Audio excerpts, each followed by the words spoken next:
friends, and welcome to Sleepy Time Tales, a podcast aimed at helping you to get a good night's sleep. Do you find your mind troubled with the stresses of modern life, especially when the lights are out and you're trying to get a restful night? Does your spinning mind keep you awake? Follow my voice down the path towards a good night's rest.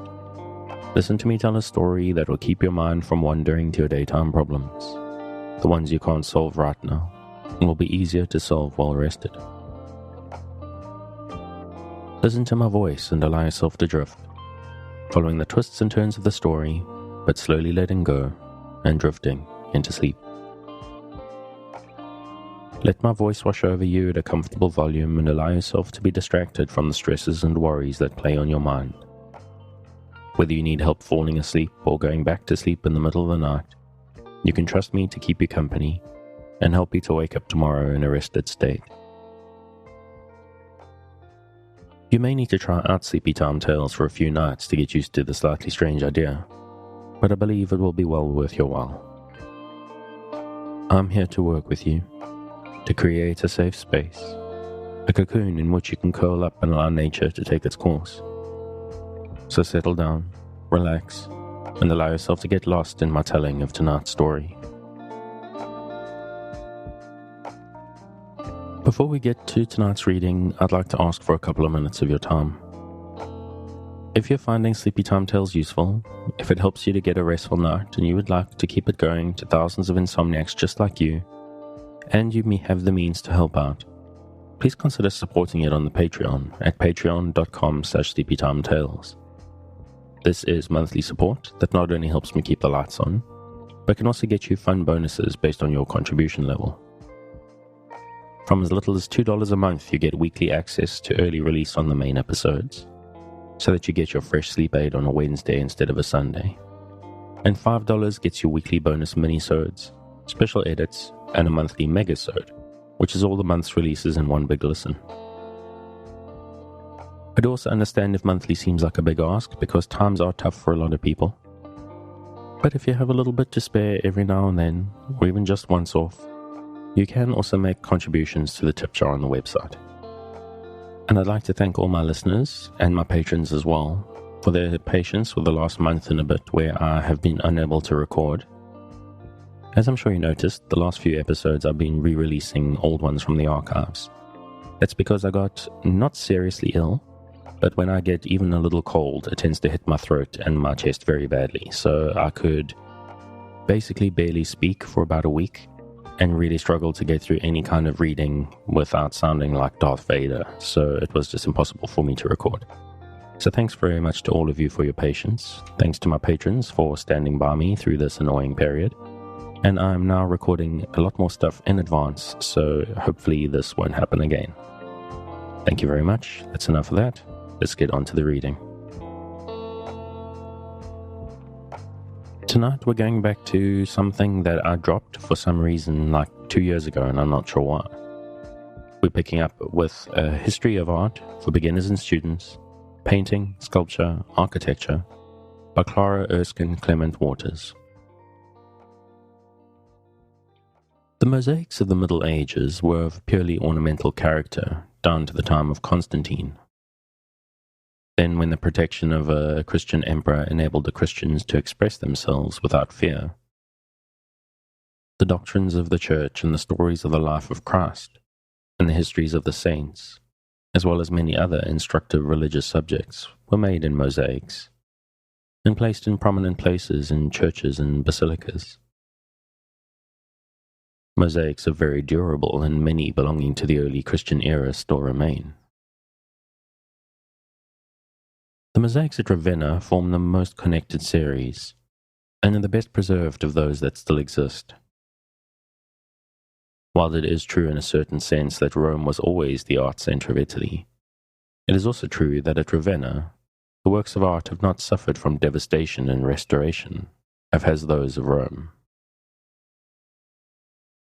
After the invasion of the Visigoths in AD 404, Honorius transferred the imperial court to Ravenna, and that city then became distinguished for its learning and art. The Ravenna mosaics are so numerous that I shall only speak of one series, from which I give an illustration. The mosaic is in the church of St. Vitalis, which was built between AD 526 and 547. In the dome of the church there is a grand representation of Christ enthroned. Below him are the sacred rivers of paradise. Near him are two angels, and St. Vitalis, to whom the Saviour is presenting a crown. Bishop Ecclesias, the founder of the church, is also represented nearby with a model of the church in his hand. On a lower wall there are two pictures in which the Emperor Justinian and the Empress Theodosia are represented. Our cut is from one of these, and shows the Emperor and Empress in magnificent costumes, each followed by a train of attendants. This emperor never visited Ravenna, but he sent such rich gifts to this church that he and his wife are represented as its donors. After the time of Justinian, mosaics began to be less artistic, and those of the later time degenerated, as did everything else during the Middle or Dark Ages. And at last all works of art show less and less of the Greek or classical influence. When we use the word miniature as an art term, it does not mean simply a small picture, as it does in ordinary conversation. It means the pictures executed by the hand of an illuminator, or maniator, of manuscripts, and he is so called from the minium or cinnabar, which he used in making colours.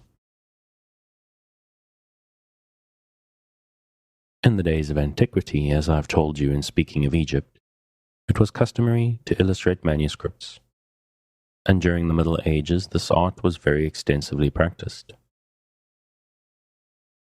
Many monks spent their whole lives in illuminating religious books, and in Constantinople and other eastern cities, this art reached a high degree of perfection.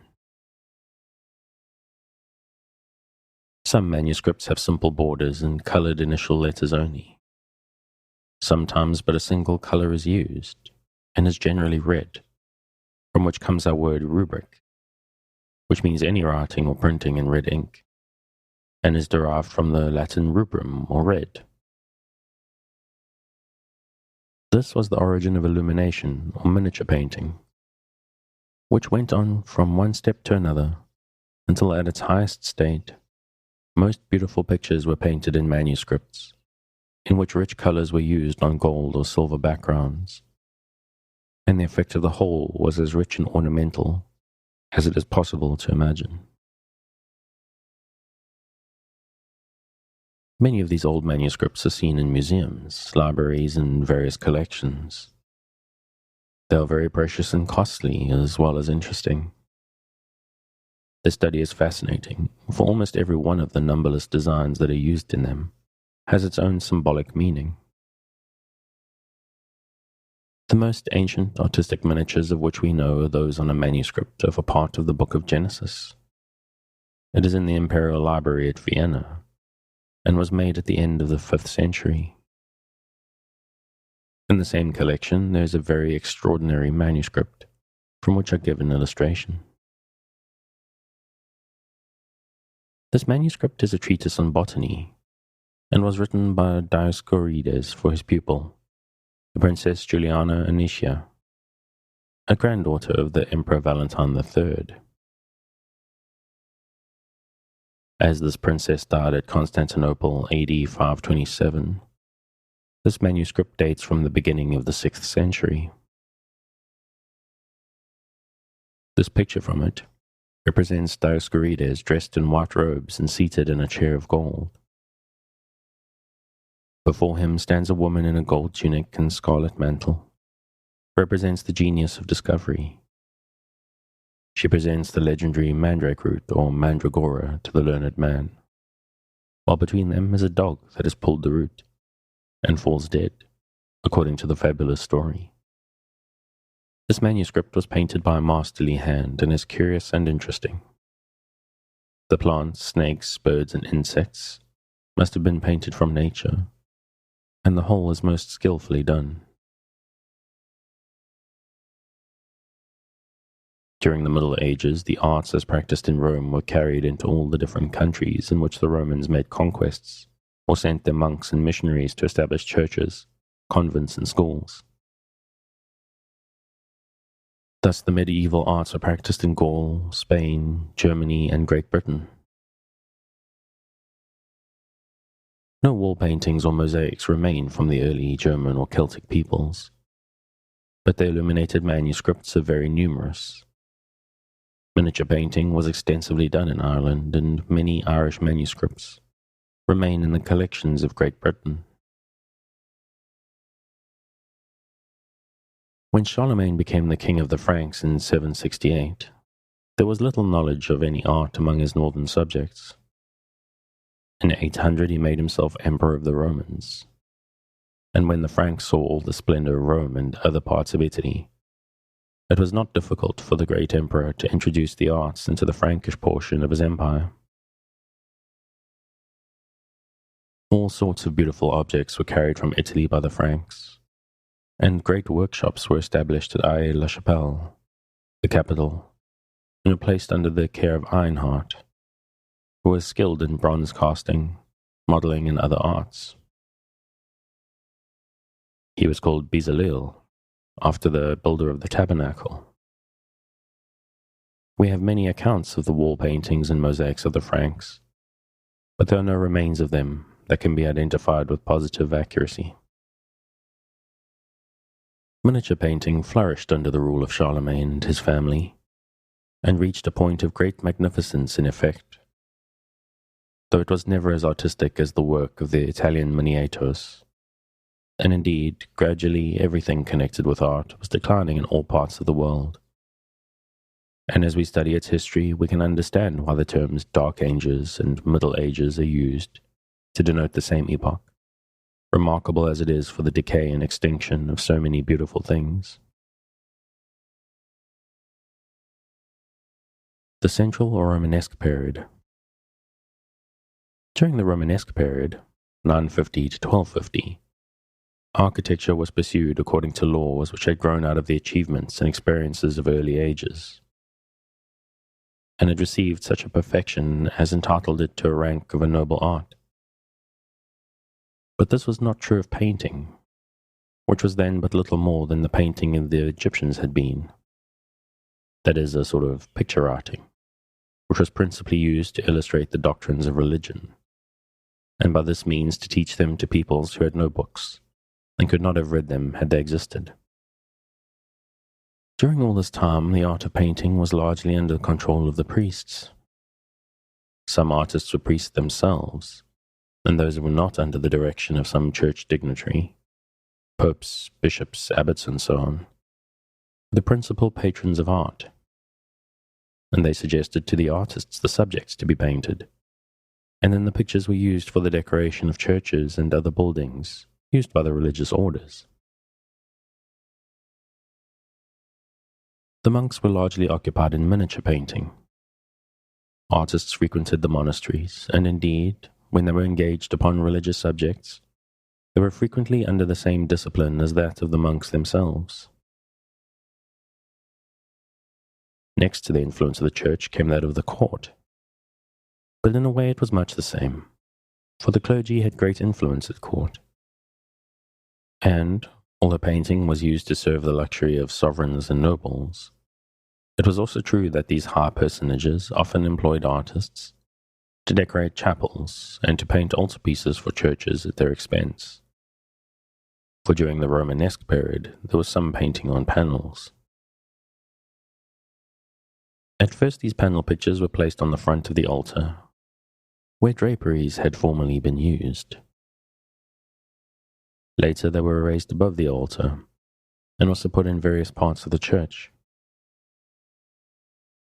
The painting of the Romanesque period was merely a decline, and there can be little more of it said than is told by that one word. Glass painting dates from this time. The very earliest specimens of which we know are from the 11th century. Before that time, there had been transparent mosaics made by putting together bits of colored glass and arranging them in simple set and ornamental patterns. Such mosaics date from the earliest days of Christianity and were in use as soon as glass was used for windows.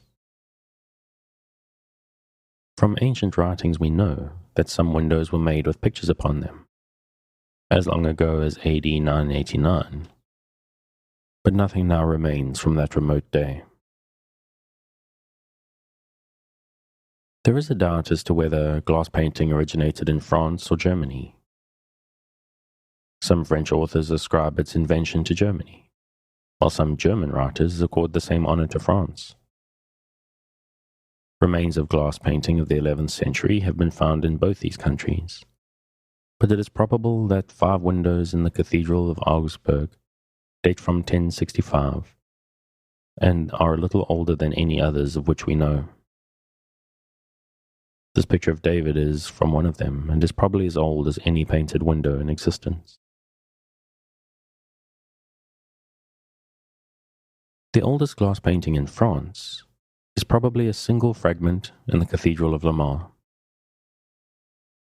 This cathedral was completed in 1093, but was badly burned in 1136, so that but a single piece of its windows remain. This has been inserted in a new window in the choir, and is thus preserved.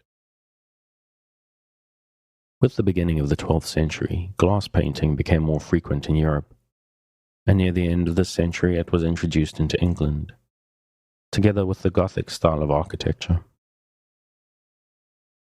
Very soon a highly decorative effect was given to glass painting, and the designs upon many windows were very much like those used in the miniatures of the same time. The stained glass in the Cathedral of Saint-Denis near Paris is very important. It dates from about 1140 to 1151, and was executed under the care of the famous Abbot Suger.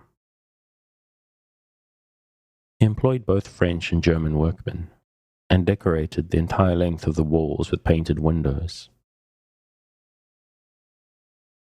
Saint-Denis was the first French cathedral in the full Gothic style of architecture. The present windows in Saint-Denis can scarcely be said to be the original ones, as the cathedral has suffered much from revolutions, but some of them have been restored as nearly as possible, and our illustration will give you a good idea of what its windows were. The stripes which run across the ground in this window are red and blue, and the leaf border is in a light tone of color. There are 9 medallions. The 3 upper ones have simply ornamental designs upon them, and the 6 lower ones have pictures of sacred subjects.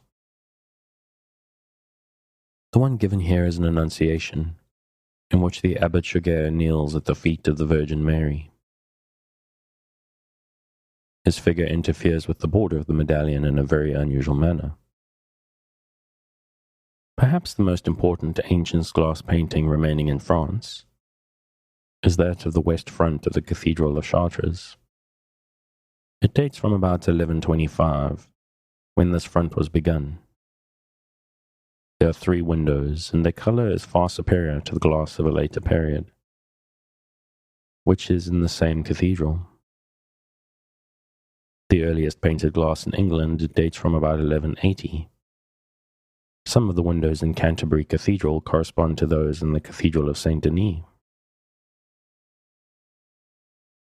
In the Strasbourg Cathedral there are some splendid remains of painted glass of the Romanesque period, although they were much injured by the bombardment of 1870. Figure 23 is from one of the west windows and represents King Henry I. This is an unusually fine example of the style of the period, before the more elaborate Gothic manner had arisen. The quiet regularity of the drapery and the dignified air of the whole figure is very impressive. An entirely different sort of coloured windows was used in the churches and edifices which belonged to the Cistercian order of monks. The rule of this order was severe, and while they wished to soften the light within their churches, they believed it to be wrong to use anything which denoted pomp or splendor in the decoration of the house of God. For these reasons, they invented what is called the grisaille glass. It is painted in regular patterns and grey tones of color. Sometimes these windows are varied by a leaf pattern in shades of green and brown, with occasional touches of bright color, but this is used very sparingly. Some of these grisaille windows are seen in France, but the finest are in Germany, in the Cathedral of Heiligenkreuz. They date from the first half of the 13th century. The final Gothic period. The Gothic order of architecture, which was perfected during this period, had a decided influence upon the painting and sculpture of the time. But this influence was not felt until Gothic architecture had reached a high point in its development. France was now the leading country of the world, and Paris came to be the most important of all cities. It was the center from which went forth edicts as to the customs of society, the laws of dress and conduct, and even of the art of love. From France came the codes of chivalry, and the Crusades, which spread to other lands, originated there. Thus, for the time, Paris overshadowed Rome and the older centers of art, industry, and science, with a worldwide influence. Although the painting of this period had largely the same characteristics as that of the Romanesque period, it had a different spirit, and it was no longer under the control of the clergy. Before this time, too, painters had frequently been skilled in other arts.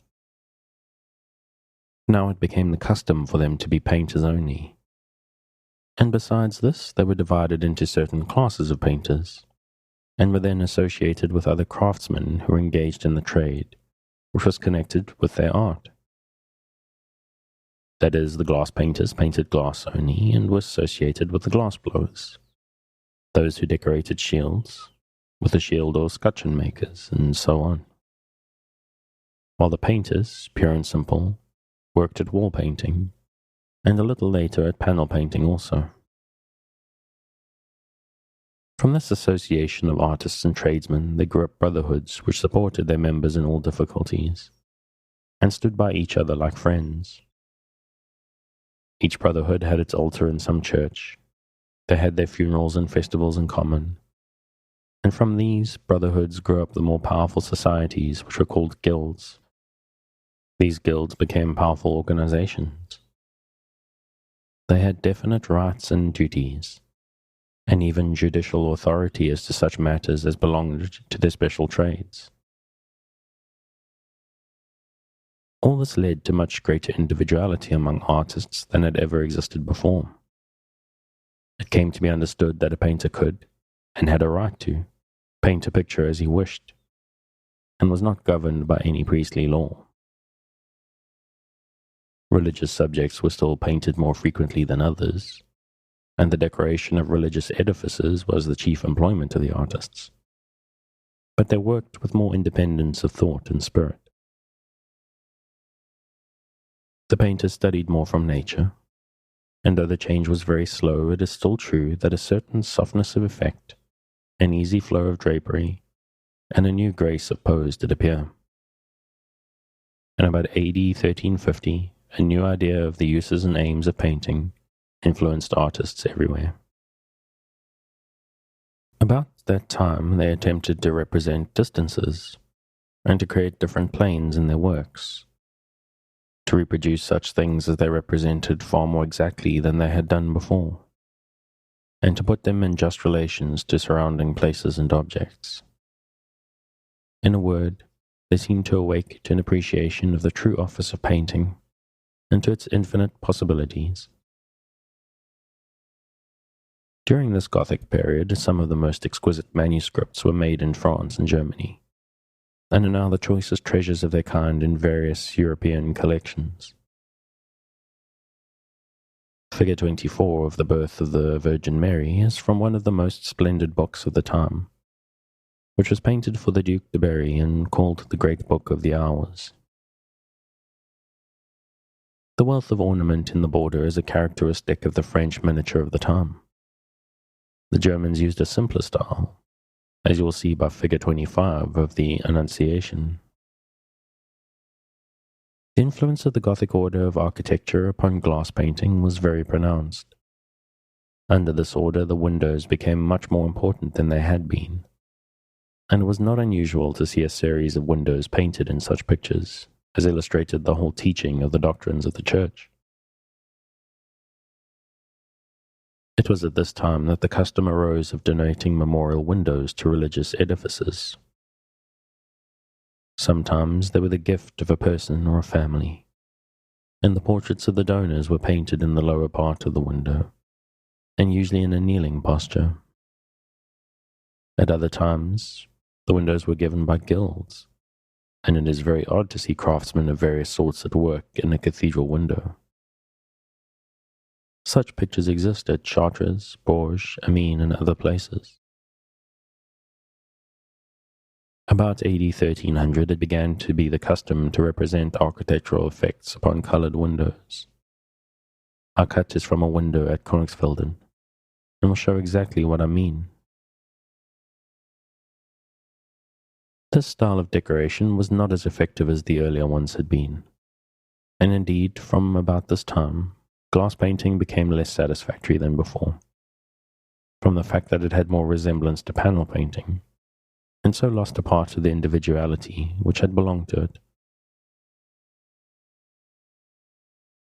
Wall paintings were rare in the Gothic period, for its architecture left no good spaces where the pictures could be placed, and so the interior painting of the churches was almost entirely confined to borders and decorative patterns, scattered here and there and used with great effect. In Germany and England, wall painting was more used for the decoration of castles, halls, chambers, and chapels. But as a whole, mural painting was of little importance at this time in comparison with its earlier days. About AD 1350, panel pictures began to be more numerous, and from this time there are vague accounts of schools of painting at Prague and Cologne, and a few remnants exist which prove that such works were executed in France and Flanders.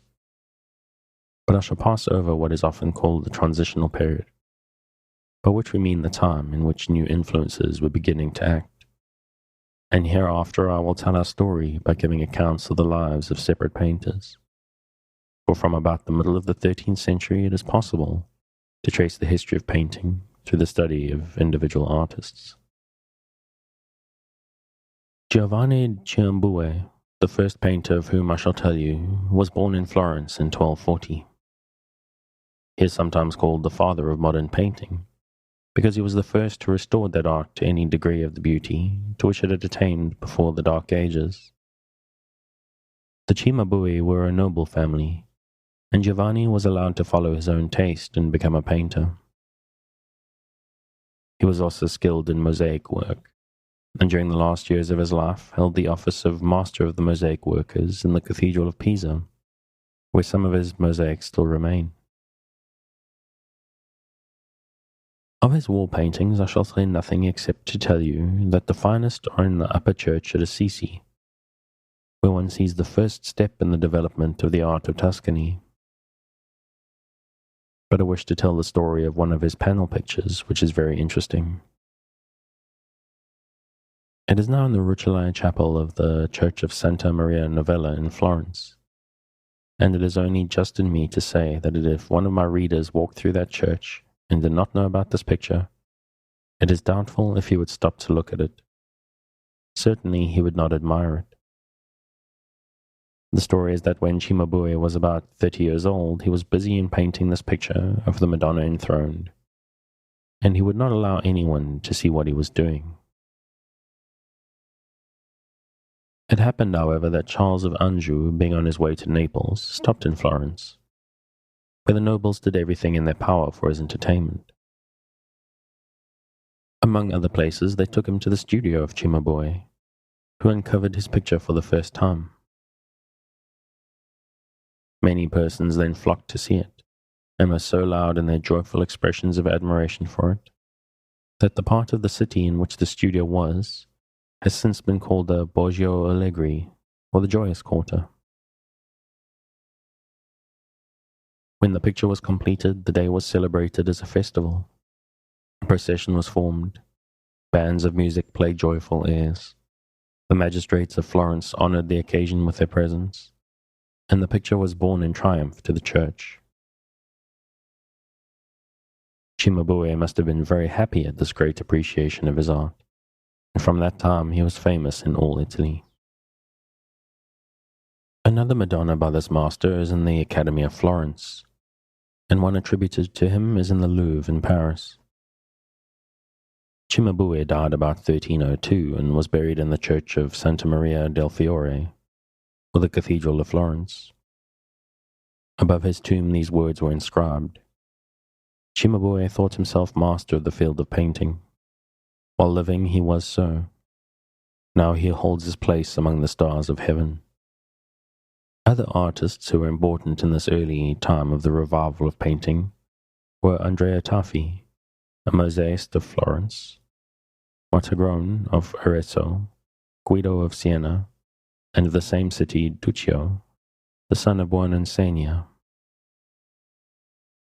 This last painter flourished from 1282 to 1320. His altarpiece for the Cathedral of Siena was also carried to its place in solemn procession, with the sound of trumpet, drum and bell. Giotto di Bondone was the next artist in which we have an unusual interest. He was born at Del Colle, in the commune of Vespignano, probably about 1266, though the date is usually given 10 years later. One of the best reasons for calling Cimabue the father of painting is that he acted the part of a father to Giotto, who proved to be so great an artist that from his time painting made a rapid advance. The story is that one day when Cimabue rode in the valley of Vespignano, he saw a shepherd boy who was drawing a portrait of one of his sheep on a flat rock by means of a pointed bit of slate for a pencil.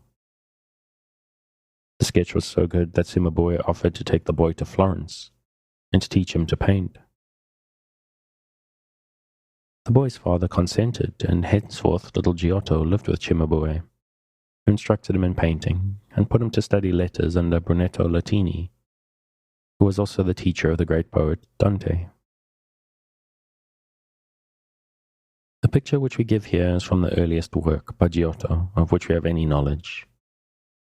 In it were the portraits of Dante, Latini, and several others. This picture was painted on a wall of the Podesta at Florence, and when Dante was exiled from that city, his portrait was covered with whitewash. In 1841 it was restored to the light, having been hidden for centuries.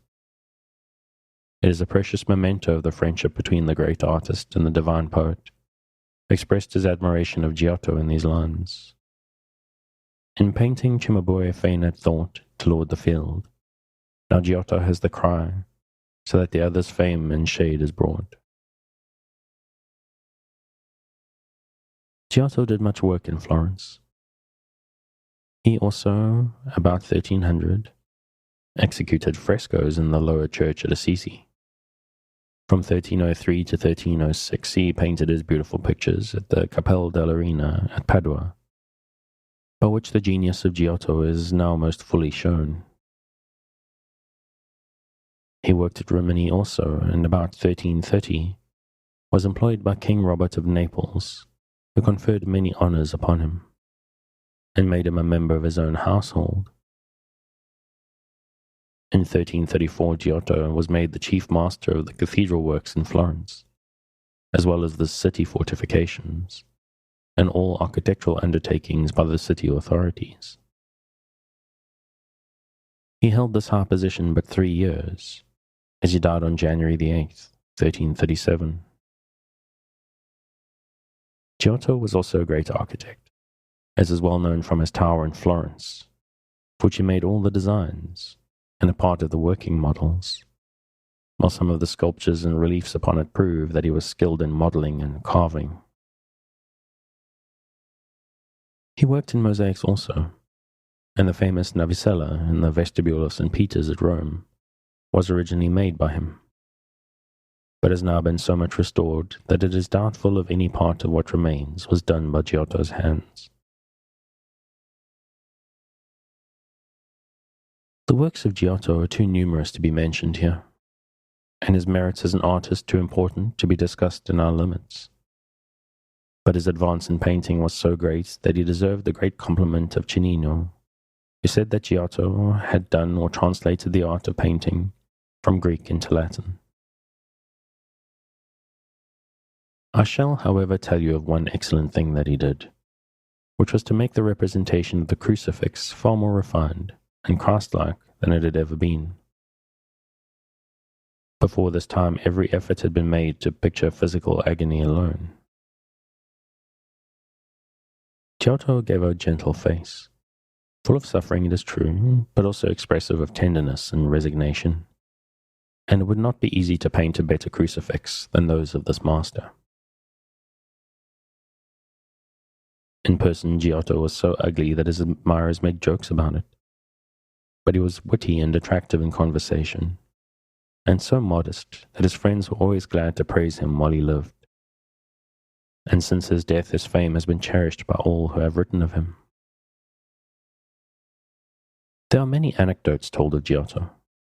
One is that on a very hot day in Naples, King Robert said to the painter, "Giotto, if I were you, I would leave work and rest." Giotto quickly replied, "So would I, sire, if I were you." When the same king asked him to paint a picture which would represent his kingdom, Giotto drew an ass bearing a saddle on which were a crown and scepter, while at the feet of the ass there was a new saddle with a shining new crown and scepter, at which the ass was eagerly smelling. With this he intended to show that Neapolitans were so fickle that they were always looking for a new king.